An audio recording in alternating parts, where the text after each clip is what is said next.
യേശുവിൻ്റെ കൂട്ടായ്മയിലെ സ്നേഹം നിറഞ്ഞ എല്ലാ പ്രിയ സഹോദരങ്ങൾക്കും പുതിയൊരു ദിവസത്തിൻ്റെ എല്ലാവിധ ആശംസകളും നേരുന്നു.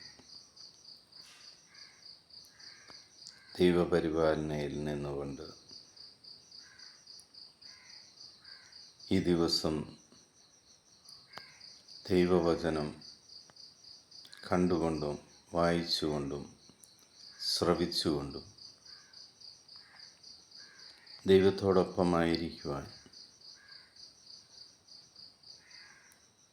നമുക്ക് ഈ അവസരം ലഭിച്ചതിന് ദൈവത്തിന് നന്ദി പറയാം.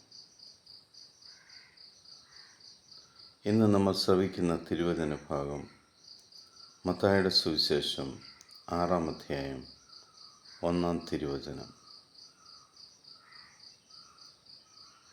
മറ്റുള്ളവരെ കാണിക്കാൻ വേണ്ടി അവരുടെ മുൻപിൽ വച്ച് നിങ്ങളുടെ സത്കർമ്മങ്ങൾ അനുഷ്ഠിക്കാതിരിക്കാൻ സൂക്ഷിച്ചുകൊള്ളുവിൻ. അല്ലെങ്കിൽ നിങ്ങളുടെ സ്വർഗ്ഗസ്ഥനായ പിതാവിങ്കൽ നിങ്ങൾക്ക് പ്രതിഫലമില്ല. ദാനധർമ്മം എങ്ങനെ ചെയ്യണമെന്ന് ഈശോ വളരെ വ്യക്തമായിട്ട് നമ്മളെ പഠിപ്പിക്കുകയാണ്. ആർക്കെങ്കിലും ദാനം ചെയ്യുമ്പോൾ അത് രഹസ്യമായിട്ട് ചെയ്യുക.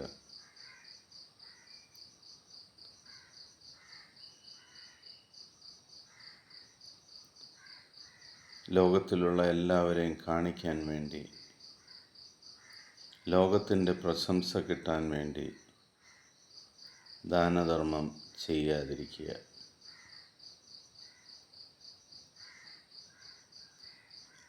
അങ്ങനെ ചെയ്യുമ്പോൾ നമ്മൾ കാപട്യമുള്ളവരെ പോലെയാകും.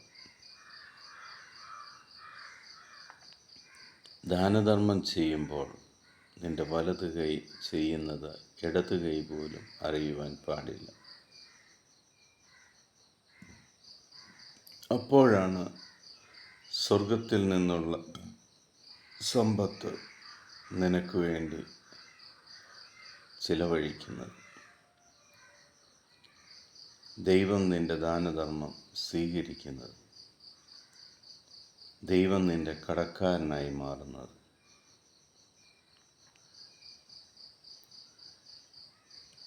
ദൈവത്തെ നമ്മുടെ കടക്കാരനാക്കി മാറ്റുവാൻ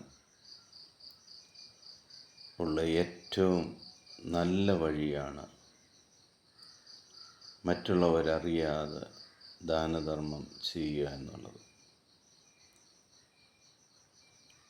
50 ദിവസം ദൈവത്തിൻ്റെ പീഡകളോട് ചേർത്ത് വെച്ച് യേശു ക്രിസ്തു നമുക്ക് വേണ്ടി കുരിശിൽ മരിച്ചതിൻ്റെ മുന്നോടിയായി 40 ദിവസം ഉപവസിച്ചതിൻ്റെ ഓർമ്മയോട് ചേർന്ന് നമ്മൾ ഉപവസിക്കുന്ന ഈ നിമിഷം,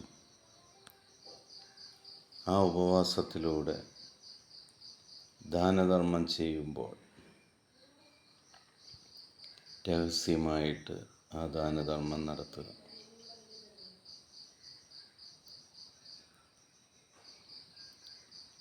ഈശോ നിങ്ങളെല്ലാവരെയും സമൃദ്ധമായിട്ട് അനുഗ്രഹിക്കട്ടെ എന്ന് പ്രാർത്ഥിക്കുന്നു. പിതാവായ ദൈവത്തിൻ്റെയും പുത്രനായ യേശു ക്രിസ്തുവിൻ്റെയും പരിശുദ്ധാത്മാവിൻ്റെയും കൃപയും അനുഗ്രഹവും സമൃദ്ധമായിട്ട് നിങ്ങളുടെ മേലുണ്ടാകട്ടെ. ഇന്നത്തെ ദിവസം അനുഗ്രഹത്തിൻ്റെ ദിവസമായി മാറട്ടെ എന്ന് പ്രാർത്ഥിക്കുന്നു. ലോകസമാധാനത്തിന് വേണ്ടി നമുക്ക് പ്രാർത്ഥിക്കാം. യുദ്ധങ്ങൾ മൂലം കെടുതി അനുഭവിക്കുന്ന എല്ലാവർക്കും വേണ്ടി പ്രാർത്ഥിക്കാം. ഈ ലോകത്തിലെ 800 കോടിയിലധികം വരുന്ന എല്ലാ മക്കളെയും ദൈവസന്നിധിയിലേക്ക് നമുക്ക് സമർപ്പിക്കാം. അവരെല്ലാം ദൈവം തൻ്റേതായി സ്വീകരിക്കട്ടെ എന്ന് പ്രാർത്ഥിക്കുന്നു. ലോകസമാധാനത്തിൻ്റെ